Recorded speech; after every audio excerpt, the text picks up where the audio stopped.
Son amour est infini.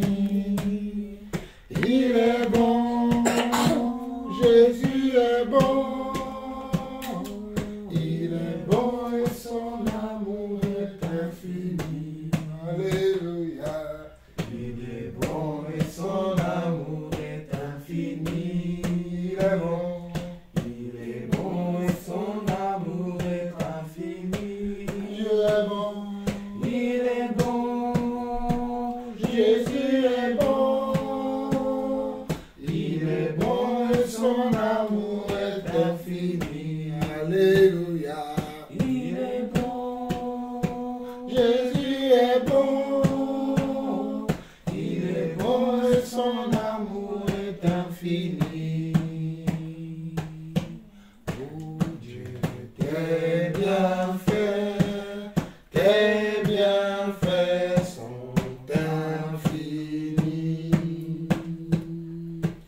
Oh Dieu, tes bienfaits sont infinis. Oh Dieu, tes bienfaits. Oh Dieu, tes bienfaits sont infinis. Oh Dieu, tes bienfaits sont infinis. Je te glorifie, je te loue toujours. Je chante Alléluia. Oh Dieu, tes bienfaits sont infinis. Oui, Dieu, tes bienfaits. Oh Dieu, tes bienfaits sont infinis. Oui, Dieu, tes bienfaits. Oh Dieu, tes bienfaits sont infinis. Je te glorifie, je te loue toujours. Je chante Alléluia. Oh Dieu, tes bienfaits sont infinis. Je te glorifie, je te loue toujours. Je chante Alléluia. Oh Dieu, tes bienfaits sont infinis. Je te glorifie, je te loue toujours. Je chante Alléluia. Oh Dieu, tes bienfaits sont infinis. Oh Dieu, tes bienfaits sont infinis. Oh Dieu, tes bienfaits sont infinis. Chantons Ebenezer, la grâce infinie de Dieu. Souviens-toi de l'amour de Dieu et bénis le roi des rois. Chantons Ebenezer, la grâce infinie de Dieu. Souviens-toi de la grâce de Dieu et bénis le roi des rois. Ebenezer, la grâce infinie de Dieu. Souviens-toi de l'amour de Dieu et bénis le roi des rois. Ebenezer, la grâce infinie de Dieu. Souviens-toi de l'amour de Dieu et bénis le roi des rois. Chantons Ebenezer, la grâce infinie de Dieu. Souviens-toi de l'amour de Dieu et bénis le roi des rois. Chantons Ebenezer, la grâce infinie de Dieu. Souviens-toi de l'amour de Dieu et bénis le roi des rois. Ebenezer, la grâce infinie de Dieu. Souviens-toi de l'amour de Dieu et bénis le roi des rois. Ebenezer, la grâce infinie de Dieu. Souviens-toi de l'amour de Dieu et bénis le roi des rois. Souviens-toi de l'amour de Dieu et bénis le roi des rois. Souviens-toi de l'amour de Dieu et bénis le roi des rois. C'est aujourd'hui, jour du salut, alléluia. Toute ma dette il a payé, alléluia. Je puis marcher le front levé, car Christ m'a racheté. Mon cœur exact, ô Jésus, tu m'as donné ton salut. Oh, c'est aujourd'hui, jour du salut, alléluia. Toute ma dette qu'il a payée, oh, alléluia. Je puis marcher, le front levé, car Christ m'a racheté. Mon cœur exalte, ô Jésus, tu m'as donné ton salut.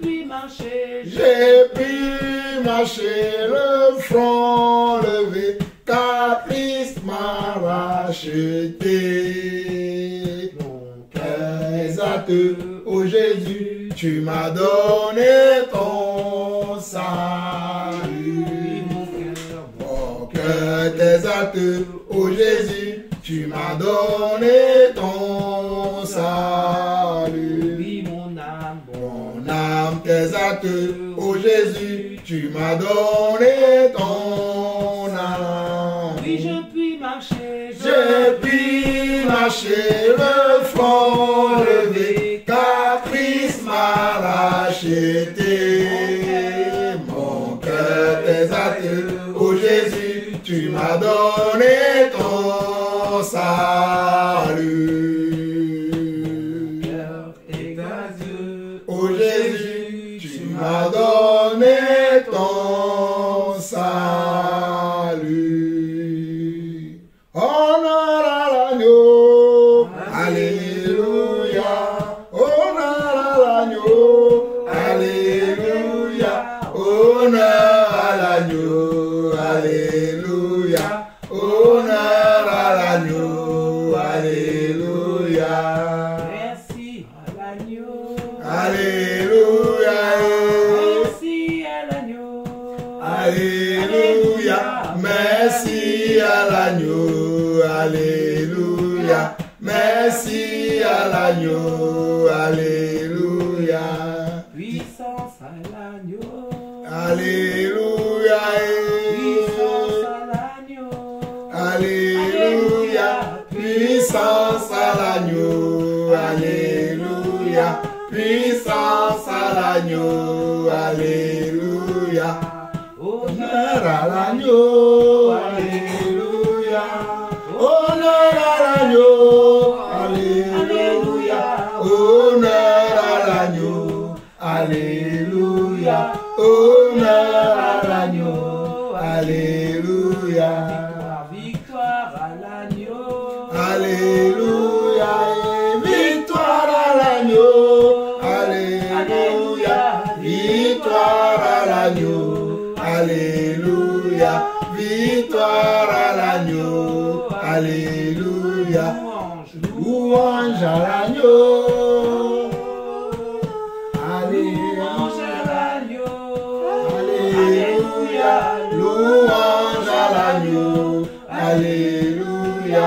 Louange à l'agneau. Alléluia. Merci à l'agneau. Alléluia. Merci à l'agneau. Alléluia. Merci à l'agneau. Alléluia. Merci à l'agneau. Alléluia. Éternel notre Dieu, nous te remercions, nous te rendons toute la gloire, Papa. Merci parce que c'est toi notre Dieu, notre Père, qui veille sur chacune de nos vies, qui veille sur chacune de nos sorties et de nos entrées, qui nous protège, Seigneur Dieu. Oh Papa, qui garde nos familles, qui garde nos frères et sœurs à travers le monde. Nous voulons te dire merci. Nous t'en sommes reconnaissants pour toutes choses que tu fais dans nos vies, dans nos familles, dans ton église. Merci à toi, Papa. Merci pour le vouloir que tu nous donnes à chacun d'entre nous, afin que nous demeurions fermes dans tes voies. Merci parce que c'est toi qui nous donne la foi, cette foi qui nous amène, Seigneur Dieu, à persévérer malgré les temps difficiles. Cette foi qui nous amène, Seigneur Dieu, à aimer ta parole, à aimer ton esprit et à vivre par l'esprit et non par la chair. Merci également, Seigneur Dieu, Papa, pour ta grâce qui surabonde, Seigneur Dieu, dans nos faiblesses. Car beaucoup d'entre nous, nous avons encore des faiblesses. Nous avons encore des lacunes. Mais tu dis dans ta parole que là où le péché abonde, ta grâce a surabondé. Et Papa, nous voulons te dire merci pour cette grâce qui a surabondé dans nos vies, afin que nous demeurions, Seigneur Dieu, dans tes voies, que nous t'aimions, Seigneur Dieu, afin que le monde voit que nous sommes tes enfants, que nous sommes tes disciples, que nous sommes tes envoyés, que nous sommes tes serviteurs et tes servantes, Papa. Merci, Seigneur Dieu, Papa, pour cette grâce qui nous illumine tous les jours, afin que nous puissions voir la splendeur de ton évangile, la splendeur, Seigneur Dieu, de ton esprit, la splendeur, Seigneur Dieu, de ta parole, afin de demeurer ferme dans tes voies, malgré, Seigneur Dieu, que le monde va à la dérive, mais nous qui sommes tes enfants, nous à qui tu as attribué, Seigneur Dieu, un talent, à qui tu as attribué une grâce, nous demeurons fermes dans tes voies et nous voulons te dire merci, car nous savons que cela ne provient pas de nous-mêmes, mais nous savons que cela vient de toi, car c'est toi qui donnes le vouloir et le faire. Merci, Papa, pour le vouloir que tu crées dans nos vies, que tu crées dans nos cœurs, que tu crées dans notre esprit. Merci, Papa, également pour le faire que tu donnes à chacun d'entre nous, afin que nous puissions travailler à notre salut avec crainte et tremblement, Papa. Nous ne sommes pas de ceux-là qui se retirent pour se perdre, mais nous sommes de ceux-là qui, par la foi, obtiennent des promesses, Papa. Voilà pourquoi nous voulons te bénir encore aujourd'hui. Nous, la famille Lawson, réunis dans cette maison qui est notre nouvelle maison que tu nous as accordée, afin que nous puissions continuer notre marche avec toi, afin que nous puissions marcher avec toi, afin que nous puissions demeurer, Seigneur Dieu, éternellement à tes pieds. Merci, Papa, pour cette maison également qui nous accueille. Cette maison qui est, Seigneur Dieu, selon nos besoins, qui compte tous les besoins que nous avons. Nous voulons te dire merci également pour cette maison. Nous voulons te dire merci également pour tous les gens qui nous ont aidés, Seigneur Dieu, à nous installer, ceux qui sont de près, ceux qui sont de loin, qui ont contribué à ce que nous puissions nous installer dans notre nouvelle maison pour continuer à t'aimer et à te glorifier, Papa. Merci, Papa éternel, notre Dieu. Merci pour cet amour. Merci pour toutes choses que tu fais. Reçois la gloire, l'honneur, la puissance pour des siècles. Au nom de Jésus-Christ, j'ai ainsi prié, ou nous avons ainsi prié. Amen. Amen. Amen. Amen. Quelqu'un d'autre veut louer encore? Ouais. Si quelqu'un d'autre ne veut pas louer, on va continuer notre enseignement. Vous vous rappelez de l'enseignement? Quoi? Vous vous rappelez? Bon, si tu te rappelles, dis-moi ce que tu... Sur les fêtes, avec les fêtes qu'il faut fêter, qu'il ne faut pas fêter. Comme le Guimpo qu'il faut fêter, la fête du pain sans levain, la fête de Pâques. Parle fort. La fête de Pâques. Mais on ne fête pas Noël. C'est déjà on ne fête pas Noël. Si quelqu'un nous dit joyeux Noël, bon, on ne fête pas Noël. La fête de... Bon, peut-être c'est 3 jours, j'ai oublié. Ok. La Pentecôte. Oui, à la Pentecôte aussi. On avait vu les 7 fêtes de l'Éternel, effectivement, qui ne sont plus des fêtes que nous devons fêter parce que nous, maintenant, la fête que nous devons célébrer, c'est Jésus que nous devons célébrer maintenant, tous les jours, comme nous l'avons toujours fait. Et célébrer Jésus, c'est ce que nous faisons, c'est comment? C'est de faire quoi? C'est de le louer et l'adorer. Merci, Shalom. Notre fête que nous devons faire maintenant, c'est d'adorer et louer le Seigneur parce qu'il nous a rachetés. Il nous a rachetés de notre vaine manière de vivre. Il nous a rachetés de la malédiction. Il nous a rachetés de nos familles. Il nous a rachetés du monde afin de nous ramener dans son agréable lumière. Voilà pourquoi nous avons vu les 7 fêtes de l'Éternel que Samuel a cité. Il n'a pas tout cité, il a oublié la fête des tabernacles, qui est la fête des Sukkot. Hein? La fête des trompettes, il a oublié aussi. La fête des tentes. La fête des tentes aussi, c'est en même temps, c'est la même chose que la fête des tabernacles. Donc voilà, toutes ces fêtes-là ne sont plus pour nous. Donc quand on voit le monde fêter l'Assomption, toutes ces choses-là, ce n'est pas pour nous parce que nous sommes en Christ. Et Christ est la fin de toutes ces choses, comme nous l'avons vu dans la 3e partie, ou je ne sais plus, dans la 2e partie, dans le livre d'Hébreux, que toutes ces choses-là, c'était l'ombre des choses à venir. Mais que quand Christ est arrivé, il a mis fin à toutes ces fêtes-là. Donc nous ne pouvons plus fêter ces choses-là. Est-ce que vous êtes convaincus de cela? Vous êtes vraiment convaincus que ces choses-là ne nous regardent plus?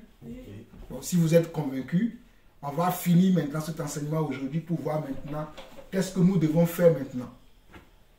Il y a plus ces fêtes, mais quelle est l'attente dans laquelle nous devons être aujourd'hui? Quel est l'état dans lequel doit se trouver notre cœur aujourd'hui? Quel sera l'état de notre foi? Quels seront nos raisonnements? Quels seront nos repères? À quoi nous devons penser aujourd'hui? Nous allons le voir aujourd'hui afin pour terminer une fois pour de bon cet enseignement dans les bons termes pour que vous sachiez de sûr que nous n'avons plus à faire ces choses-là mais que nous devons demeurer avec notre Seigneur Yeshua HaMashiach. Donc nous allons dans Romains chapitre 1. Romains chapitre 1. Avant d'aller dans Romains chapitre 1, allons d'abord dans Colossiens chapitre 1, verset 18 à 20. Colossiens chapitre 1. Colossiens chapitre 1, verset 18 à 20. Sarah, tu restes à côté de maman, tu lis avec maman.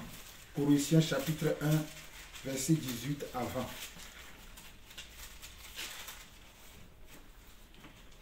On peut même lire à partir du verset 15 à 20. Colossiens chapitre 1, verset 15 à 20. On l'a déjà vu, mais c'est juste un petit rappel vite fait, afin que vous sachiez qui est Christ et qu'est-ce qu'il a fait pour nous et ce que nous devons attendre. Colossiens chapitre 1, verset 15 à 20 dit ceci. Le Fils est l'image du Dieu invisible, le premier-né de toute la création.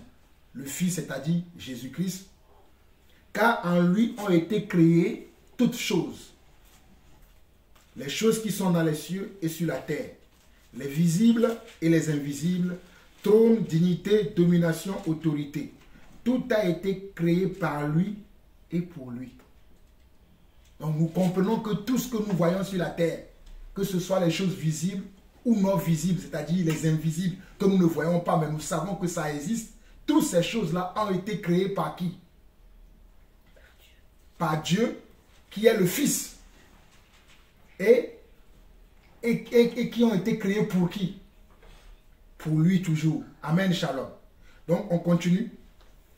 Verset 17 dit, il est avant toutes choses et toutes choses subsistent en lui.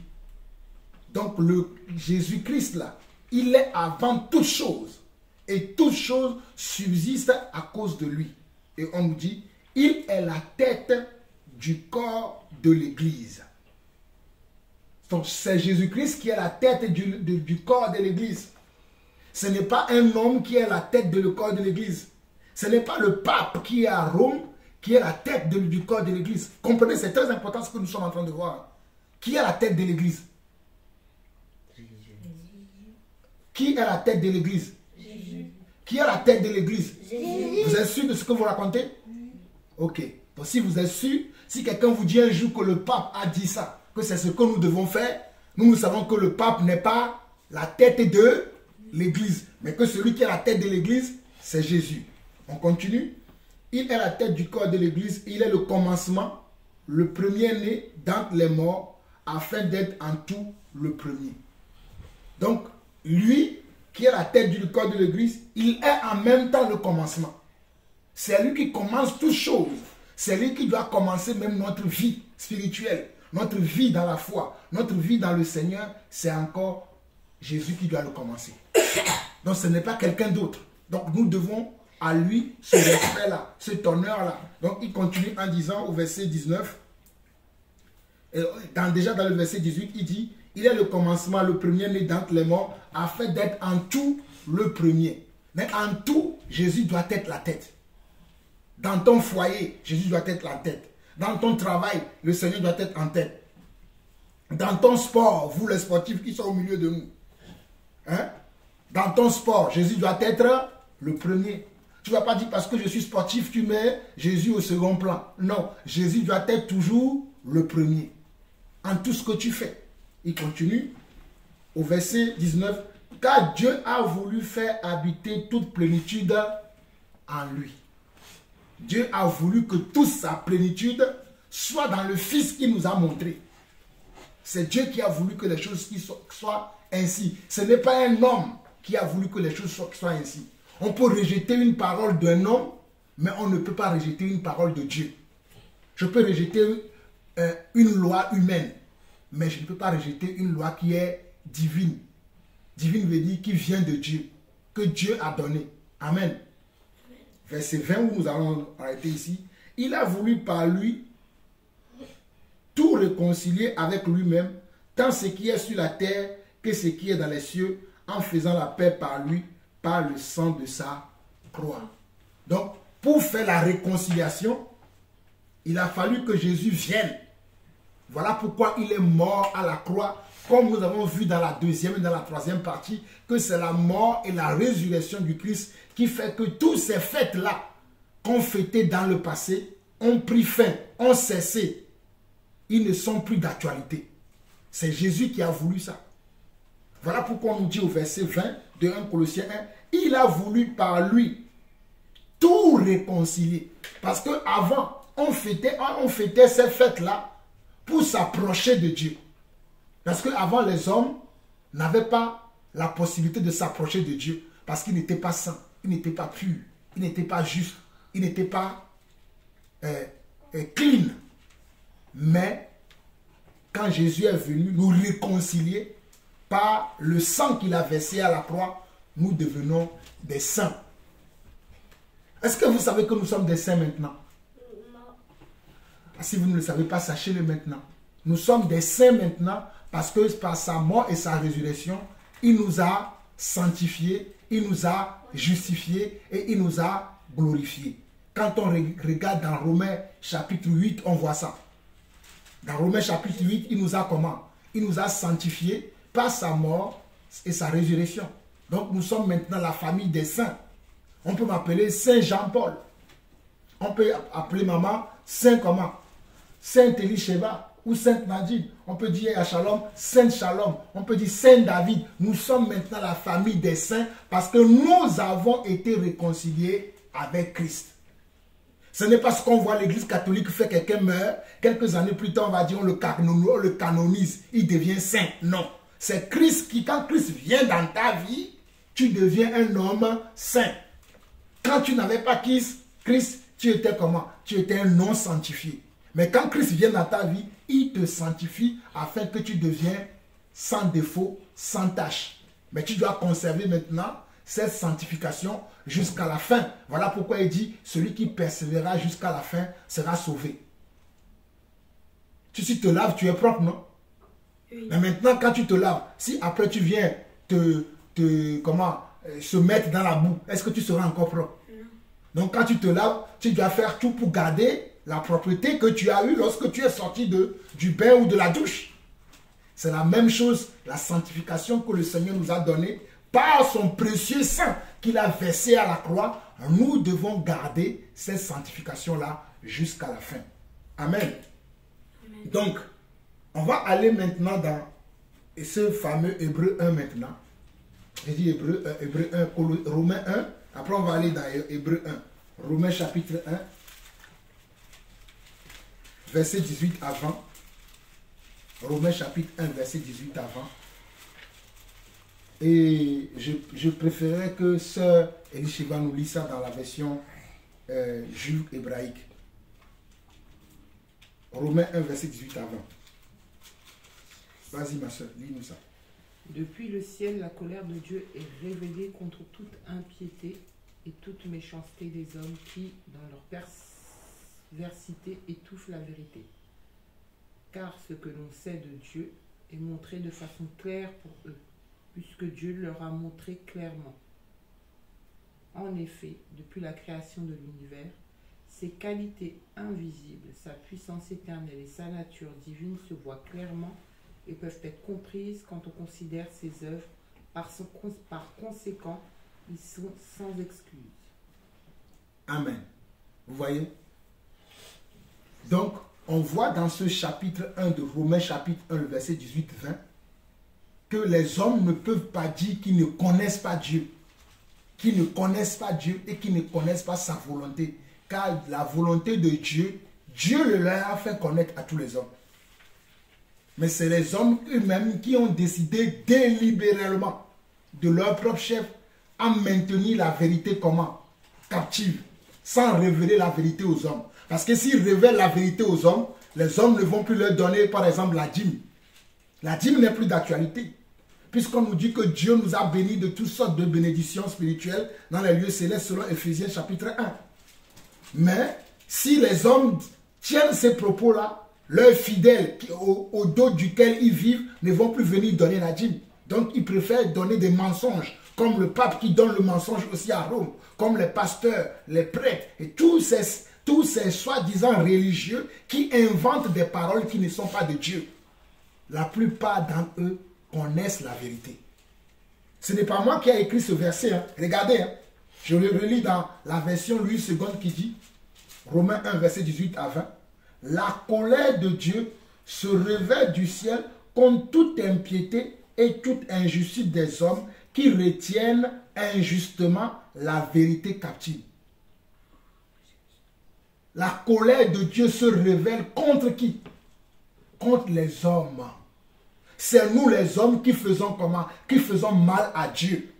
Ou bien qui servons Dieu, non pas de la bonne manière, non pas de la bonne façon. Ce n'est pas Dieu qui le fait, mais c'est nous les hommes.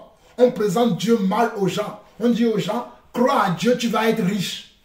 Crois en Dieu, tu vas être populaire. Crois en Dieu, tu vas gagner des maisons. Crois en Dieu, tu vas vivre longtemps. Crois en Dieu, tu vas... Non. Jésus n'a pas promis ça. Jésus dit, crois en moi et tu seras sauvé. Jésus a parlé du salut éternel. Mais nous les hommes aujourd'hui, nous parlons d'un salut sur la terre. d'un bien-être sur la terre, alors que Jésus a parlé d'un bien-être à venir, pas d'un bien-être de maintenant. Jésus a dit de croire à lui afin de bénéficier du bien-être qui va venir. Je précise bien pour que vous compreniez. Jésus n'a jamais prêché, les apôtres n'ont jamais prêché un salut pour vivre, pour régner dans ce monde. Plutôt, il nous exhortait à fuir ce monde parce que ce monde est inimitié devant Dieu. Voilà pourquoi dans Romains chapitre 1, le verset 18 avant, on nous dit la colère de Dieu se révèle du ciel contre toute impiété. Impiété veut dire tout péché des hommes. Parce que les hommes veulent vivre dans le péché. C'est eux qui ont choisi de vivre dans le péché.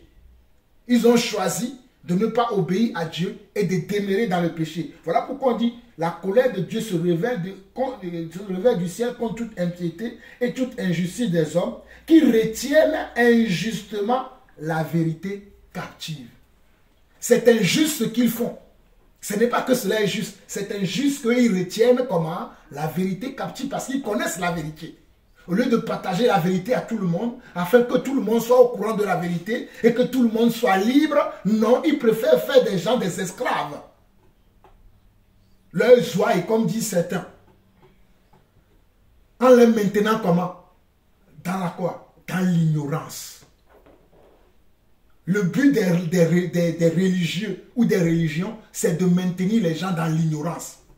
Alors que Jésus a dit, vous connaîtrez la vérité et la vérité vous affranchira. Jésus veut qu'on connaisse la vérité afin que la vérité nous affranchisse. Mais les religions veulent que nous demeurions dans l'ignorance afin d'être comment? Afin de ne pas être affranchis. Donc qu'est-ce qui affranchit? La vérité. Et cette vérité-là, les hommes le connaissent. Quand je dis les hommes, je parle des hommes qui se prétendent être des serviteurs de Dieu. Ceux qui se prétendent être des serviteurs de Dieu, ce sont des prêtres, ce sont des papes, ce sont des pasteurs, des apôtres, des prophètes, des évangélistes, des pasteurs et des enseignants de la parole, ou qu'on appelle encore des docteurs. Ce sont eux qui ont décidé délibérément de retenir la vérité comment? Captive, sans le donner aux gens. Voilà pourquoi au verset 19, au verset 20, on dit « Car ce qu'on peut connaître de Dieu est manifeste pour eux. » C'est-à-dire ce que nous devons savoir à propos de Dieu, au sujet de Dieu, ce que nous devons connaître, Dieu le leur ayant montré, puisqu'ils sont ses serviteurs. Tu ne peux pas dire, à moins qu'ils sont de faux serviteurs. Mais si tu es un vrai serviteur de Dieu, Dieu te montre ce que tu dois connaître de lui. Parce que tu es comment? Son serviteur. Quelqu'un ne peut pas être un ministre de Macron et Macron ne va pas lui dire ce qu'il attend de lui. Les objectifs qu'il attend de lui. Est-ce que vous comprenez ou pas? Macron, quand il a été élu, il avait un programme qu'il avait présenté au peuple. Voilà pourquoi on l'a élu. Maintenant, quand on l'a élu, il fallait qu'il forme un gouvernement. Et dans ce gouvernement-là, il a choisi des ministres. Mais quand il a choisi ces ministres-là, qu'est-ce qu'il va leur dire? Moi, j'ai promis au peuple ça, ça, et ça, et ça, et ça. Donc, toi, ministre de l'Éducation, tu dois faire ça. Ministre de la Santé, tu dois faire ça. Ministre de l'Intérieur, tu dois faire ça. Ministre de l'Éducation. Donc, chacun avait, comment? Une partie du projet que Macron a présenté au peuple. Maintenant, Dieu aussi a un projet comment? Pour nous, les hommes. Quel est le projet que Dieu a pour nous? Qui connaît le projet que Dieu a pour nous?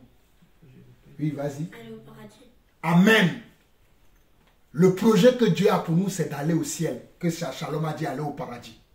Le seul projet que Dieu a pour nous, c'est de nous donner le salut éternel. C'est d'aller vivre éternellement avec lui. Et c'est pour ça qu'il a choisi, comme on voit dans Éphésiens chapitre 4, verset 11. C'est pour ça qu'on dit qu'il a choisi, il a appelé les uns comme apôtres, les autres comme prophètes, les autres comme évangélistes, les autres comme pasteurs et docteurs pour le perfectionnement des saints. Donc quand tu es appelé pour servir Dieu là, Dieu te révèle ce qu'il attend de toi. Voilà pourquoi on nous dit dans Romains 1 verset 19, car ce qu'on peut connaître de Dieu est manifeste pour eux, Dieu leur ayant fait connaître. En effet, les perfections invisibles de Dieu, sa puissance éternelle et sa divinité se voient comme à l'œil nu depuis la création du monde quand on les considère dans ses ouvrages. Quand nous regardons même les choses visibles, les choses invisibles, nous voyons même la nature. La nature nous parle de Dieu. Et toi maintenant, tu es serviteur de Dieu. Tu as reçu un appel, tu as reçu un don, tu as reçu une grâce, tu as reçu un talent et Dieu ne va pas te parler. Dieu parle, c'est les hommes qui n'écoutent pas. Amen. Donc Dieu a toujours parlé aux hommes. Donc il faut que nous comprenions que Dieu parle à nous les hommes afin que nous puissions comprendre. Donc nous regardons également très rapidement, Hébreux chapitre 1, Hébreux chapitre 1, verset 1 à 3. Après on va aller dans Colossiens 2. Hébreux chapitre 1, verset 1 à 3.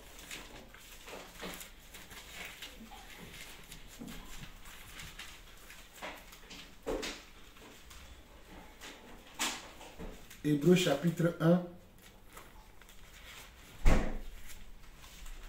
David, tu peux lire Hébreux chapitre 1 pour nous, à haute voix. Hébreux chapitre 1, verset 1 à 3.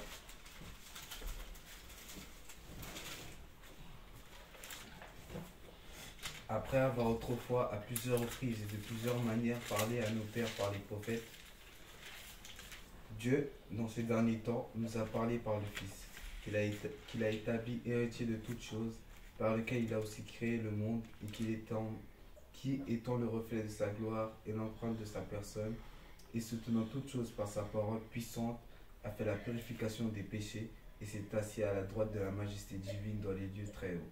Amen. Vous avez vu?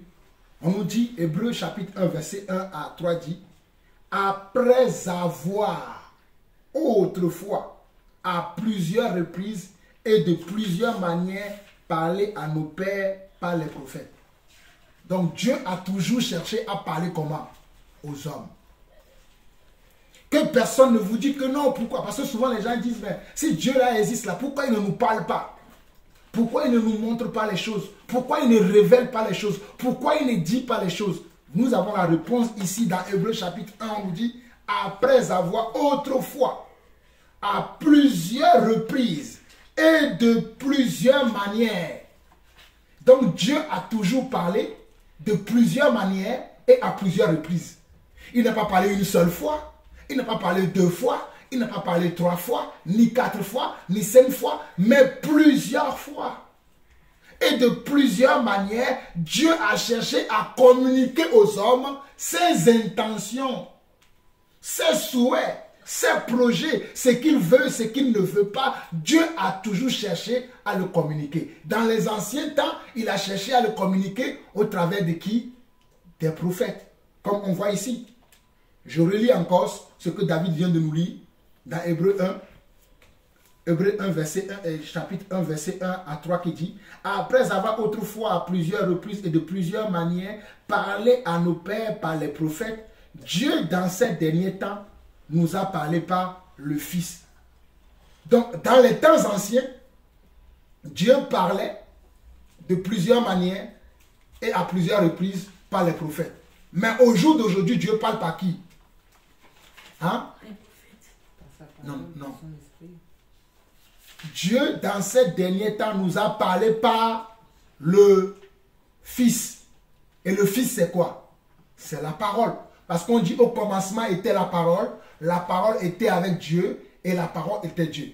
Donc ce que maman dit qu'il nous a parlé par la parole et l'esprit, c'est la vérité. Puisque le Fils, c'est aussi l'esprit. Le Fils, c'est aussi l'esprit. C'est aussi l'esprit de Dieu qui se manifeste dans notre conscience.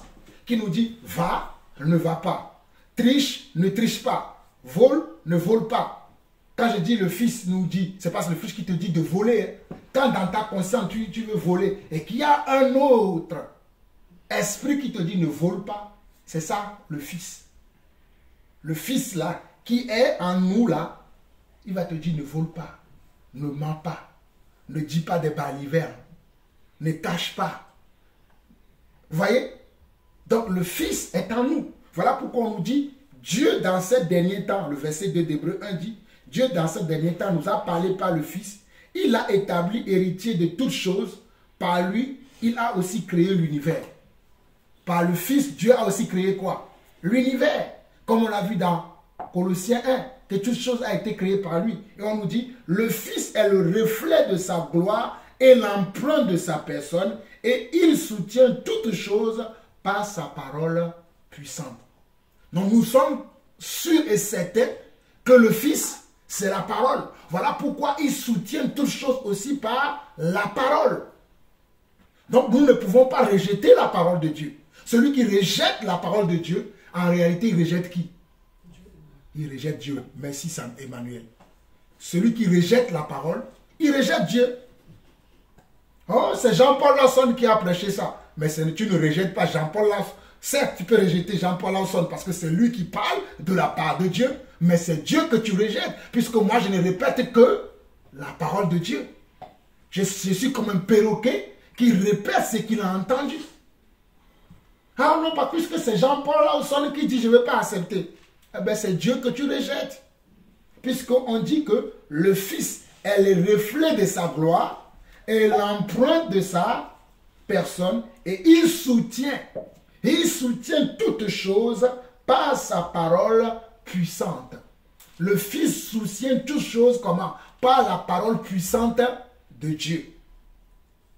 Il a fait la purification des péchés et s'est assis à la droite de la majesté divine dans les lieux très hauts. Vous voyez, le Fils, c'est lui qui nous a fait comprendre, qui a fait notre purification, afin que nous devenions des personnes pures, des personnes saintes, des personnes qui n'ont plus des iniquités en eux, qui n'ont plus de la saleté en eux, qui n'ont plus des péchés en eux, qui n'ont plus comment? Des rancœurs, des rancunes, toutes ces choses-là qui sont des œuvres de la chair, c'est le Fils qui nous a délivrés de ça. Amen. Amen. Maintenant, allons dans Colossiens 2. Colossiens 2. Ne dormez pas. Hein. Ne dormez pas, réveillez-vous là. C'est le moment de la parole là. On se réveille là. Hein. Parce que j'ai chaud. Colossiens 2, si tu as chaud. Moi aussi, je ne dors pas. Voilà, c'est bien ça là. Colossiens 2. Nous allons lire à partir du verset 8. Colossiens 2, nous allons lire à partir du verset 8. Ok. Colossiens 2, à partir du verset 8.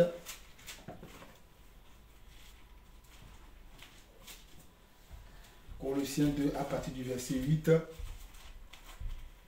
Et Elisheva, tu peux nous lire à partir du verset 8 jusqu'au verset 10. Dis, Elisheva.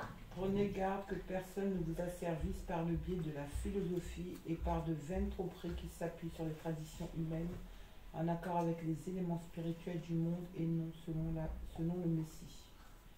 Car tout ce que Dieu est, dans sa plénitude, habite corporellement en lui. C'est en union avec lui que vous êtes accomplis, lui qui est la tête de tout gouvernement et de toute autorité. Amen. Vous voyez?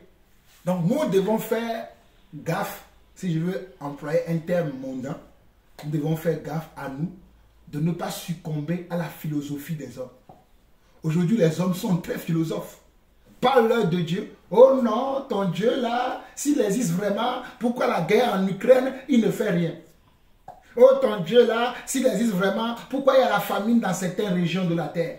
Oh ton Dieu là, si je suis vraiment enfant de Dieu, pourquoi les gens qui me détestent? Dieu n'a pas dit que les gens ne vont pas te détester. Dieu n'a jamais dit que les gens ne nous détesteront pas. Au contraire, parce que tu crois en Dieu, on va te détester. Parce que tu as un espoir que les gens n'ont pas. Tu as une foi que les gens n'ont pas. Et ils vont dire, mais de quoi lui? Pourquoi lui, il est tout le temps joyeux comme ça? Pourquoi lui, il a tout le temps le sourire? Alors que tout le monde graisse des dents. Tu es tout le temps joyeux. Je dis, mais attends, il n'a rien pour être joyeux. Mais pourquoi il est joyeux? Mais tu as quelque chose. Tu as quoi? Tu as Dieu et les autres ne l'ont pas. Voilà pourquoi on nous dit ici, Colossiens 2, verset 8 dit, prenez garde que personne ne fasse de vous.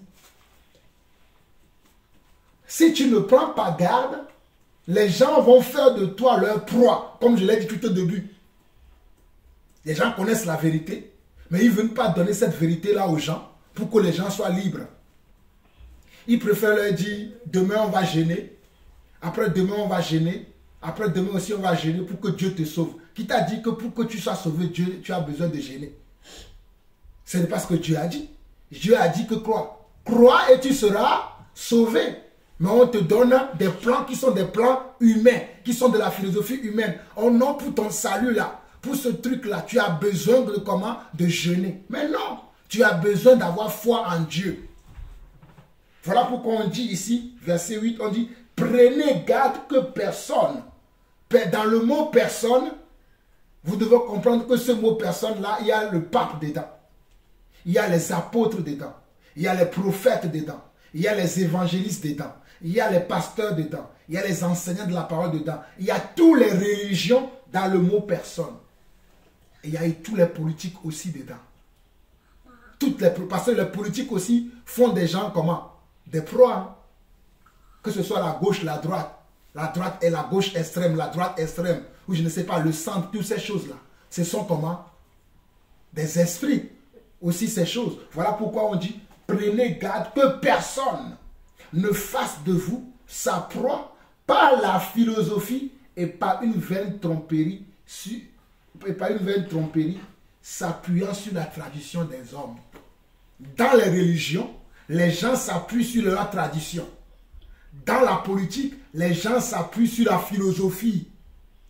Dans la politique, c'est la philosophie que les gens utilisent. Mais dans les religions, les gens utilisent des traditions. Mais Dieu nous prévient que nous devons faire attention que personne ne fasse de nous sa proie, ni par les traditions, ni par la philosophie. Pour nous qui aimons les études, surtout pour vous les jeunes, les enfants qui sont encore à l'école, vous devez faire attention afin que vos maîtres, vos maîtresses, vos profs ne fassent pas de vous, par la philosophie, leur proie. Il y a des choses que vous devez savoir. Il y a des savoirs que vous devez acquérir à l'école, mais il y a d'autres savoirs que quand les profs vous disent ça, vous devez l'entendre d'une oreille et que ça doit sortir de l'autre oreille. Par exemple, si un prof vous dit que Dieu là, ça n'existe pas, vous écoutez d'une oreille et ça doit sortir d'une autre oreille parce que vous allez savoir qu'un prof qui dit ça, c'est un prof athée. Ça dit c'est un prof non croyant. Oh mais depuis que vous parlez de Dieu, que Dieu là, moi je ne l'ai jamais vu. Dieu a dit à Thomas, heureux sois-tu, car... Dieu a dit à Thomas, toi tu as vu avant de croire. Mais il a dit, heureux sont ceux qui n'ont pas vu, mais qui ont cru. Donc nous n'avons pas encore vu Dieu, mais nous croyons. Donc nous sommes heureux. Donc vous devez faire attention également à vos profs. Ce n'est pas simplement parce qu'il y a des chrétiens, ils font attention seulement aux faux pasteurs. Aux faux pasteurs ou bien aux pasteurs qui ont dérouté, qui ne sont plus sur la bonne voie. Mais tu vas les voir, ils sont à fond avec la politique. Ils suivent les politiciens. Si les politiciens disent d'aller à droite, ils vont à droite. S'ils disent d'aller à gauche, ils vont aller à gauche. Mais ça aussi, nous devons faire attention puisqu'on dit, prenez garde que personne. Personne veut dire, tu ne dois pas te laisser, séduire par qui que ce soit. Si un apôtre ne doit pas te séduire, même un président de la République, un maire, un préfet, je ne sais pas, un prof, peu importe, l'autorité que la personne exerce ne doit pas te séduire. À moins que la personne ait une autorité de Dieu et qui enseigne la parole de Dieu droitement, justement, correctement. Là, tu te laisses séduire. Mais si tu vois que la personne n'enseigne pas la parole de Dieu justement, droitement, correctement, mais il veut t'enseigner la philosophie, les raisonnements, tu dis comment? Tu refuses. Voilà, comme David a fait là. Tu fais bye bye, monsieur. Au revoir, monsieur. Car moi, je sais qu'il est écrit dans Colossiens 2, verset 8.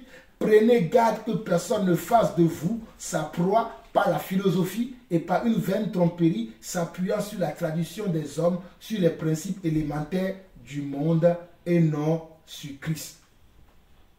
Et non sur Christ. Nous avons basé notre foi sur qui? Sur Christ. Donc tout ce que nous allons faire doit être comment? Doit être quelque chose qui vient du Christ. Que le Christ aime, que le Christ a accepté ou que le Christ peut accepter. Si le Christ ne peut pas accepter ou a accepté certaines choses, nous non plus, nous ne l'accepterions pas. Voilà pourquoi au verset 9, au verset 10, il dit, car en lui, habite corporellement toute la plénitude de la divinité. Vous avez tout pleinement en lui. En Christ, nous avons tout. En Christ, là, nous, enfants de Dieu, nous avons quoi? Nous avons tout. Car en lui, vous avez tout pleinement. Lui qui est le chef de toute domination et de toute autorité. Christ est le chef du pape. Christ est le chef de l'ONU. Christ est le chef de l'OTAN. Christ est le chef de la PNUD. Et je ne sais pas, toutes ces organisations internationales, de l'UNESCO, et de tout gouvernement, Christ est le chef de toutes ces personnes-là. Donc c'est la parole de Christ que nous acceptons et que nous suivons. Amen. On va continuer du verset 18 au verset 23. On peut même lire à partir du verset 14. Maman, tu peux nous lire ça, verset 14 au verset 23. Toujours dans Colossiens 2. Il a effacé l'acte d'accusation qui demeurait contre nous et dont les ordonnances demeuraient comme un témoignage en notre défaveur. Mais il l'a supprimé en le clouant au poteau d'exécution. Ayant dépouillé les autorités et les puissances, il les a publiquement données en spectacle en triomphant d'elles par le moyen du poteau d'exécution. Que personne donc ne vous juge au sujet de ce que vous mangez ou buvez, ou à propos d'une fête juive, ou de Rosh Chodesh, ou du Shabbat. Tout cela n'est que l'ombre des choses à venir, mais le corps est du Messie. Que personne ne vous prive de la récompense en vous forçant à pratiquer la mortification ou le culte des anges. De telles personnes s'abandonnent à des visions qu'elles ont eues et elles sont enflées d'un vain orgueil par leur conception humaine des choses. Elles ne s'attachent pas à la tête, dont tout le corps recevant nourriture et étant bien assemblé par ses jointures et ses ligaments, croît comme Dieu veut le faire croître. Si avec le Messie vous êtes morts aux éléments spirituels du monde, pourquoi ne vous laissez-vous pas diriger par ces règles comme si vous apparteniez encore au monde? Ne touchez pas ceci, ne mangez pas cela, ne prends pas celui-là. De telles interdictions concernent les choses qui sont vouées à périr par l'usage et non parce qu'on les évite. Et ce sont là des prescriptions et des enseignements d'hommes. Elles ont en effet l'apparence extérieure de la sagesse, car elles sont affectées de règles religieuses, d'humilité et d'ascétisme, mais elles n'ont aucune valeur pour réfréner celui qui cède à sa vieille nature. Amen. Vous avez compris là. On nous fait comprendre que le Christ, le Seigneur, au verset 14 de Colossiens 2, on dit qu'il a effacé l'acte dont les ordonnances nous condamnaient. Nous qui avons reçu le Seigneur, nous avions péché avant, nous avons des iniquités dans nos vies. Mais quand Christ vient, il les efface. Ils effacent ses péchés, ils effacent ses iniquités en nous rendant purs, en nous rendant saints. Donc il dit, au verset 15, il a dépouillé les dominations et les autorités. Nous savons que dans les lieux célestes, il y a les dominations, il y a les autorités, d'ailleurs, qui empêchent parfois que nos prières montent. Nous avons vu Daniel a prié, mais il y avait le prince de Perse qui avait retenu sa prière. Il a fallu qu'un ange du Seigneur puisse venir combattre pour que Daniel puisse recevoir la réponse. Donc, Jésus nous a aussi délivrés de toutes ces autorités-là qui peuvent empêcher nos prières à aller vers le ciel. Il nous a dépouillés de toutes ces autorités-là. Donc, quand je prie maintenant, il n'y a aucun esprit qui peut arrêter ma prière dans le ciel. À moins que je sois un non-converti. Mais si je suis un fils de Dieu, ce verset-là s'accomplit dans ma vie. Personne ne peut bloquer la ligne de Dieu pour que je puisse téléphoner à Dieu. Parce que la prière, c'est comme si je téléphone à Dieu. C'est comme si je sollicite Dieu. Parce que, regardez, verset 15, il dit, il a dépouillé les dominations et les autorités et les a livrées publiquement en spectacle en triomphant d'elles par la croix. Donc, la croix est la fin de toute domination. La croix est la fin de toute autorité. La croix est la fin de tout ce qui peut dominer sur ma vie. La philosophie, les traditions, les démons, les esprits démoniaques, toutes ces choses-là ont leur fin à cause de la croix de Jésus. Amen. Maintenant au verset 16, on dit que personne donc ne vous juge au sujet du manger ou du boire, ou au sujet d'une fête, d'une nouvelle lune ou des sabbats. Ce verset-là, les gens l'interprètent mal. Les gens pensent que quand on parle d'ici, quand on parle dans ce verset, c'est comme si on autorise qu'on puisse fêter. Parce que nous avons vu dans Galates 3 que Paul a dit, vous êtes sauvés comment? Les jours, les mois et les années. Je crains d'avoir inutilement travaillé pour vous. Est-ce que vous vous souvenez de ça? Un chrétien n'observe pas ni les jours, ni les mois, ni les années, ni les fêtes. On n'est pas dans ces choses-là. Donc on nous dit, au fait, on veut parler ici du jugement dont les gens nous jugent. Si je dis que je ne peux pas manger telle chose, c'est peut-être par rapport comment? À ma santé, peut-être par rapport à comment? À mon, comment on appelle ça? Oui, à ma santé, ou peut-être à la propriété que je veux avoir. Il y a des gens qui disent qu'ils ne veulent pas manger du porc. Alors que le porc n'est plus un aliment comment pour nous les enfants de Dieu. Le porc n'est plus un aliment comment non pur pour nous. Parce que tout a été sanctifié par le Seigneur. Et la Bible dit que tout est sanctifié par la prière. Mais il y a des enfants de Dieu qui eux-mêmes ont choisi délibérément de ne pas même manger du porc parce qu'ils trouvent que le porc c'est trop gras. Ben, ils ont le droit de faire ça. Mais maintenant, moi je ne vais pas dire pourquoi vous ne mangez pas, même si Dieu a dit que maintenant on peut manger. C'est dans ce cadre-là qu'on dit ici que personne donc ne vous juge au sujet du manger ou du boire. Il y a des enfants de Dieu qui disent qu'ils ne veulent pas boire de l'alcool. Parce que Dieu n'a pas interdit de ne pas boire l'alcool. Dieu a interdit de ne pas s'enivrer. Maintenant, s'il y a un enfant de Dieu qui décide qu'il ne veut pas boire du tout, il est libre de le faire. Maintenant, moi, je ne vais pas l'obliger pour dire non, tu dois quand même boire. Pourquoi Dieu dit de boire, tu ne bois pas? Et maintenant, celui qui boit et qui me voit, moi non plus, ne pas boire, ne doit pas me... Et celui qui ne boit pas, qui te voit boire. Ah, voilà. Celui qui ne boit pas et qui me voit boire, ne doit pas dire, mais moi je ne bois pas, mais pourquoi toi tu bois? Mais non, c'est dans ce sens-là qu'on parle ici, qu'on ne doit pas juger les gens. Parce que chacun doit agir par ses convictions. Parce que tout ce qui n'est pas le fruit d'une conviction est un péché. Ma conviction, c'est que tout est sanctifié par la prière. C'est ça, tout est sanctifié par la prière. Je peux tout manger, je peux tout boire. Mais si on me dit que c'est... Voilà, Paul a parlé de ça dans Romains, dans 1 Corinthiens 8. Mais si on me dit que l'aliment qu'on veut manger là, ça a été sacrifié à un idole, est-ce que je le mange? Non. Non, parce que ça a été sacrifié à un idole. On me l'a dit, je ne le mange pas. Mais si ça n'a pas été sacrifié à un idole, mais c'est un aliment, moi je le mange, je prie et je le mange. Puisque la prière sanctifie tout. Amen. Donc c'est par rapport à ça qu'on dit ici que personne ne vous juge au sujet du manger ou du boire ou au sujet d'une fête, d'une nouvelle lune ou des sabbats. Si je vais chez quelqu'un le jour de fête, c'est-à-dire eux ils fêtent Pentecôte, même si moi je ne suis pas pour la Pentecôte ou Pâques, et qui me sert à manger, moi je n'ai rien avec leur fête, c'est la nourriture, je mange. Vous voyez ce que je veux dire? Mais s'ils me disent que c'est l'agneau pascal, là je ne mange pas. Puisque notre agneau pascal c'est qui? C'est Dieu. Donc si eux ils tuent encore un agneau ce jour-là, ils disent ah ça veut dire qu'ils ont tué ça à un idole. Moi je ne mange pas. Parce que mon agneau c'est Christ. Et c'est ce verset-là que les gens prennent pour justifier. Oh, ils peuvent encore tuer des agneaux, ils peuvent encore fêter. Alors que Paul a bien dit dans Galates 3, vous observez les jours, les mois, les années, je crains d'avoir inutilement travaillé pour vous. Un chrétien n'observe pas les années ni les mois. Dans le monde, on doit observer ces choses, hein, parce que ça existe dans le monde. Mais dans le Seigneur, un jour est comme 1000 ans, et 1000 ans sont comme un jour. Donc nous n'avons plus à observer ces choses. Amen. Donc on dit, verset 18, que personne sous une apparence d'humilité et par un culte des anges ne vous ravisse à son gré le prix de la course, tandis qu'il s'abandonne à ses visions. Il est enflé d'un vain orgueil par ses pensées charnelles. D'ailleurs, ce n'est pas des pensées charnelles.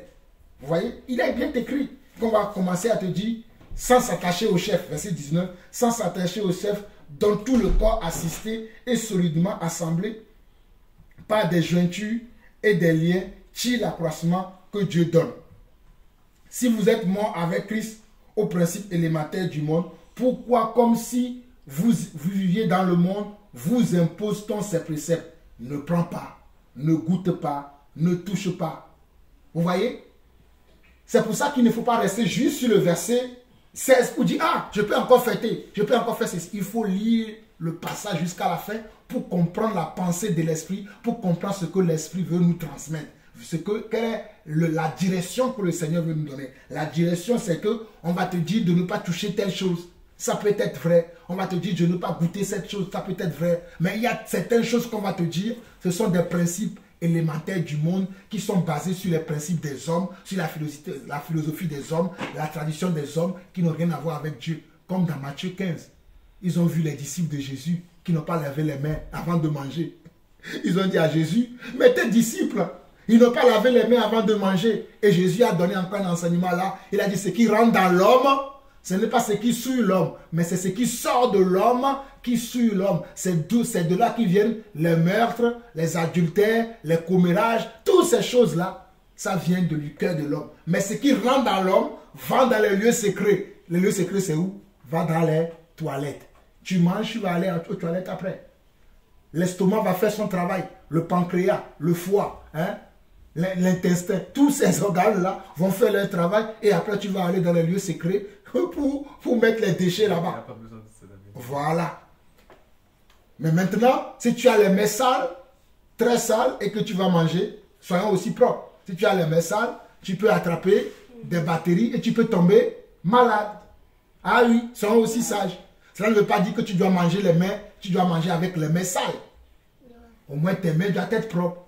Tu viens de faire la mécanique, tu ne vas pas aller manger avec la main plein de gasoil, plein de je ne sais pas quoi, plein de pétrole, plein de liquide. Vous voyez? Donc voilà. Donc on dit, verset 21, ne prends pas, ne goûte pas, ne touche pas, préceptes qui tous deviennent pernicieuses par l'abus et qui ne sont fondés sur les ordonnances et les doctrines des hommes. Je prends encore un exemple. Il y a des chrétiens aujourd'hui qui vont dire que non, moi je ne mets plus de bagues. Je ne mets plus de boucles d'oreilles. Des choses qui n'ont rien à voir. Oh, moi, je ne mets plus de boucles d'oreilles. Quand on était dans le jardin d'Éden, est-ce que Dieu avait percé l'oreille d'Adam? Attends, je ne vois pas en quoi le fait de mettre une bague à la main. Tu vois des chrétiens aujourd'hui qui sont mariés, mais ils ne veulent pas mettre des anneaux au doigt. Mais ils ont oublié que Dieu a permis qu'on mette un anneau au doigt d'Aman. Et plutôt de Mardoché, l'oncle d'Esther. Ils ont oublié qu'on a mis un anneau comment? Au doigt de Joseph. Si ce n'était pas bon, Joseph va dire non, non, ne mettez pas non. Ils ont oublié que même Abraham, lorsqu'il a marié comment? Son fils Isaac, il a mis comment? Même un piercing dans le nez de la fille. Oui, de Rebecca. On a mis un piercing à son nez. On a mis un anneau à son doigt. Et qui a mis ça? Abraham. Et on a oublié que même le fils prodige, dont Jésus parle dans le livre, dans l'évangile de Luc, qui avait pris comment? La richesse de son père et qui est parti la lapider. Quand il est revenu, son père a dit quoi? Ôtez-lui les vieux vêtements, mettez-lui des vêtements neufs, mettez-lui un anneau au doigt. Aujourd'hui, je vais voir certains chrétiens, moi je ne veux pas d'anneau. Frère Jean-Paul, tu as encore des anneaux au doigt? Oui. Si toi tu ne veux pas mettre, fais comme tu veux. Mais laisse-moi, c'est pour la liberté que Christ m'a affranchi. Ne viens pas me donner ta philosophie. Il y a des chrétiens philosophes, surtout des femmes, certaines femmes qui aiment ça. Parce qu'elle ne met plus de boucles d'oreilles, elle veut que tout le monde soit comme elle. Elle ne met plus d'anneaux, elle ne met plus de bijoux, elle veut que tout le monde soit elle. Paul n'a pas dit de ne pas mettre de bijoux. On a dit de ne pas mettre des choses qui sont somptueuses. Les choses qui frappent le regard. C'est ce que Paul a interdit. On a dit d'être modeste. C'est ce que la Bible dit. On doit être modeste. Mais maintenant, la modestie ne veut pas dire que tu ne dois pas mettre du tout. C'est à toi de savoir qu'est-ce que je dois mettre et qui doit être modeste pour ne pas scandaliser les gens. Mais maintenant, les gens font de cela maintenant une loi. Et quand tu vois leurs frères qui ont encore des anneaux, qui ont encore des chaînes au cou, parce que les gens, ah, tu es mondain. Oh, la parole de Dieu dit de ne pas mettre ça. Adam avait-il une chaîne dans le jardin d'Éden? Ils sont là. Mais vous rigolez, c'est ça. Les gens ne sont plus libres. Paul n'a pas dit ça. Même quand les Hébreux ont quitté l'Égypte, Dieu a permis que les Égyptiens leur donnent comment leurs bijoux. Dieu a permis que les Égyptiens... Si c'est les bijoux n'étaient pas bons, pourquoi Dieu va permettre qu'on leur donne? Dieu a permis qu'on leur donne leurs bijoux. C'est d'ailleurs, certains ont offert une partie de leurs bijoux dans la fabrication du temple. Hein? Dans la fabrication du temple. Et même du veau d'or qu'ils ont fait ils ont fait ça avec les bijoux que les gens leur ont donné en Égypte, quand ils quittaient l'Égypte. Et certains ont donné ça à David, quand David avait créé le temple. À Salomon plutôt. Ils ont donné à David, mais c'est Salomon qui l'a utilisé plus tard pour bâtir le temple. Donc, finissons avec Colossiens 2, parce que là, on va rentrer dans les choses sérieuses. On a presque fini. Hein. Finissons dans ce passage-là de Colossiens 2. Nous étions au verset 22, mais on va reprendre du verset 20 au verset 23. On dit, si vous êtes morts avec Christ au principe élémentaire du monde, pourquoi, comme si vous viviez dans le monde, vous impose-t-on ces préceptes? Vous voyez?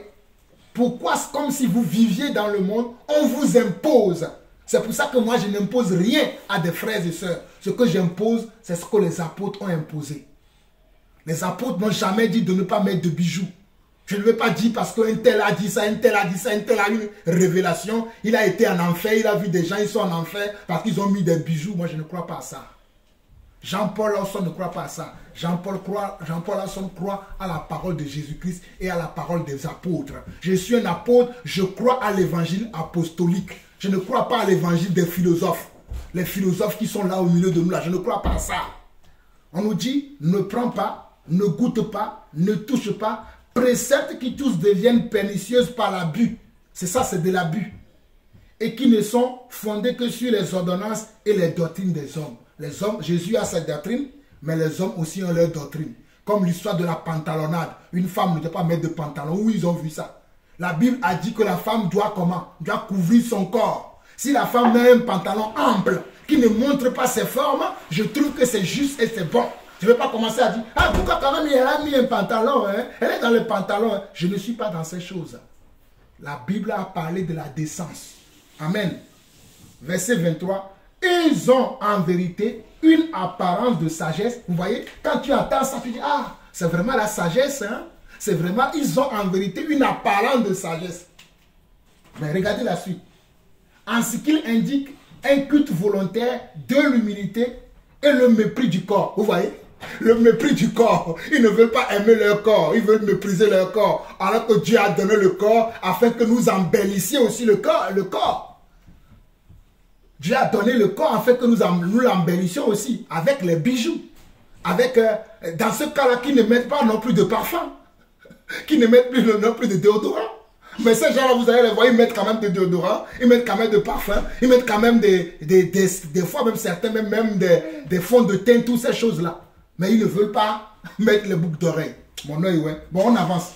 Et ils ont en vérité une apparence de sagesse en ce qui indique un culte volontaire de l'humilité et le mépris du corps, mais cela est sans valeur réelle et ne sert qu'à satisfaire la chair.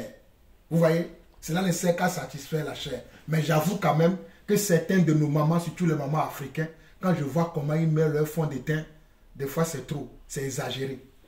Tu ne vois plus la forme de leur teint. C'est tellement, ils ont mis tellement. Bon, bref, ce n'est pas ça ce qui est le plus important. C'est à nous de savoir être comment? Être sobre. Amen. Amen. On doit être sobre. C'est la sobriété que Dieu veut que nous ayons. On doit être sobre, on doit être modeste. Amen. Amen. Voilà. Que Dieu vous bénisse. Merci. On continue. Romains chapitre 10. Là, on rentre dans les choses sérieuses. Il nous reste encore 5 passages à voir, mais ces versets-là ne sont pas longs. Romains chapitre 10. Romains chapitre 10, verset 4. Mais avant d'arriver au verset 4, lisons à partir du verset 1. Romains chapitre 10, verset 1 à verset 4. Tu nous lis ça, Nadine, tu nous lis ça?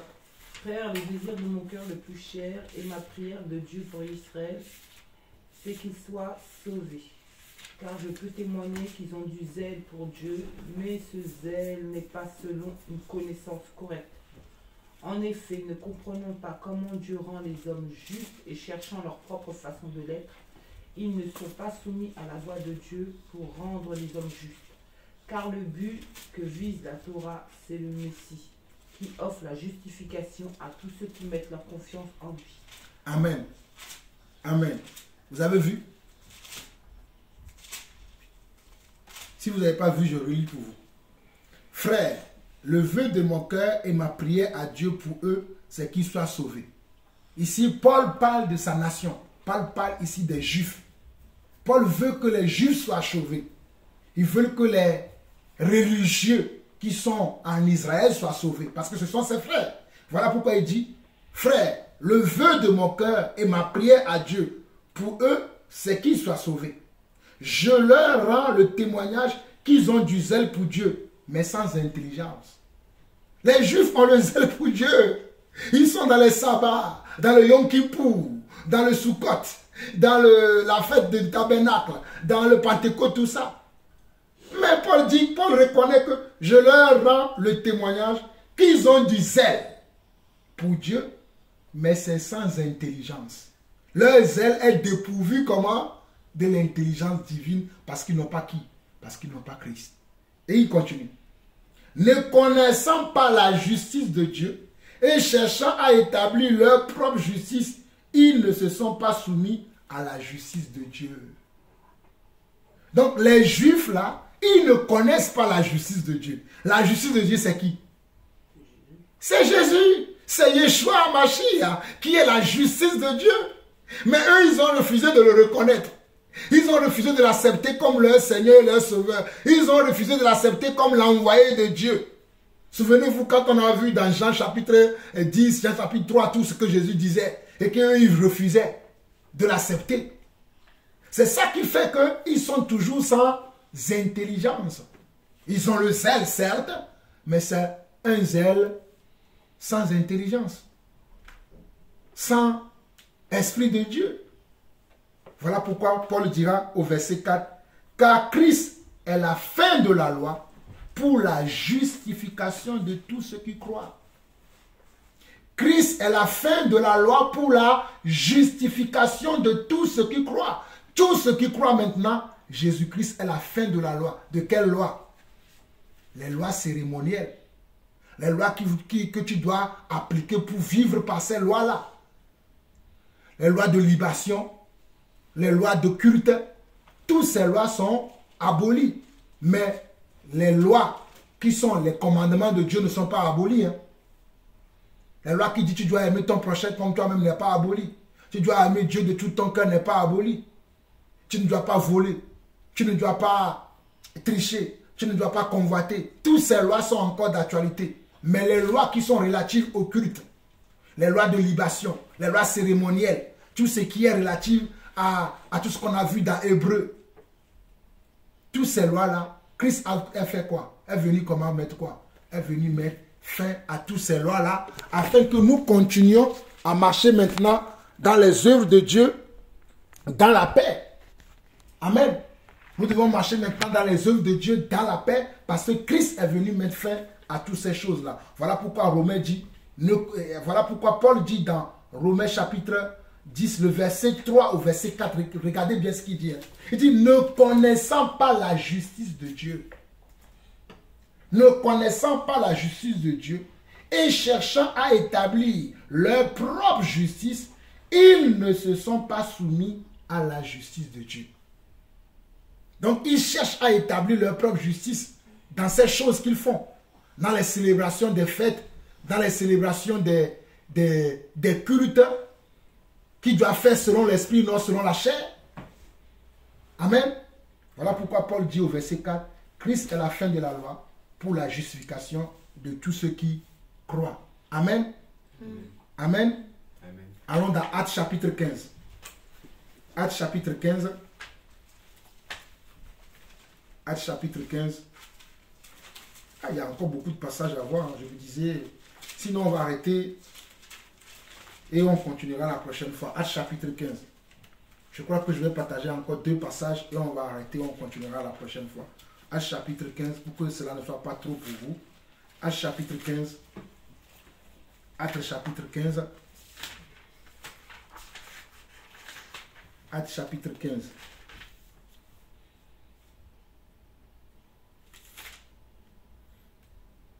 Bon, on va s'arrêter à chapitre 15 aujourd'hui.